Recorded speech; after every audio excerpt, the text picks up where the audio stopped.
அவங்களுடைய சோகத்தை, அவங்களுடைய துக்கத்தை, அவங்களுடைய உணர்வுகளை, அவங்களுடைய அழுகையை, அவங்களுடைய வேதனையை பற்றி தெரிந்த ஒரு நபர் வரணுங்க. உங்களுக்கு தெரியுமா, தமிழ்நாட்டுல பல ஆயிரக்கணக்கான கிராமங்கள் இருக்கு. அந்த கிராமங்கள் எல்லாம் உழைத்து உழைத்து தேய்ந்த வயதானவர்களுக்கு ரேஷனே கிடைக்கிறது இல்ல, ரேஷன் அரிசியே கிடைக்கிறது இல்ல. காரணம் என்ன தெரியுமா? பயோமெட்ரிக் முறையை கொண்டு வந்திருக்கான். பயோமெட்ரிக் முறை, அதுல என்ன பண்ணும்? கைரேகை வைக்கணும்.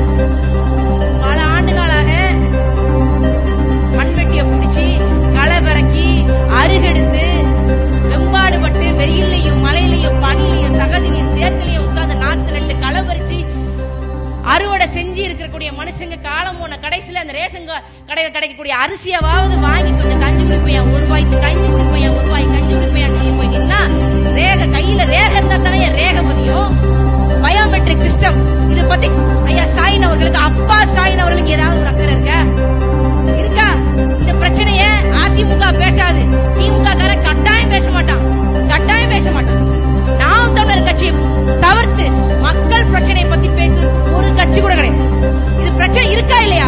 உங்க வீட்டுல இருக்கக்கூடிய தாத்தா பாட்டிகள் கைரேகை வைக்க முடியாம ரேஷன் கடைக்கு போய் திரும்பி திரும்பி வர்றாங்களா இல்லையா? வர்றாங்களா இல்லையா? கட்டாயம் வர்றாங்க.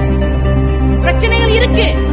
வயசான தாத்தா பாட்டிகள் கடைசி நேரத்துல சாப்பாடு கூட போட முடியாத சட்டத்திட்டத்தை, நிர்வாகத்தை வைத்திருக்கிறது தான் இந்த திராவிட மாடல் அரசு. இதைத்தான் நாங்க எதிர்க்கணும்னு நினைக்கிறோம். இங்க இருக்கக்கூடிய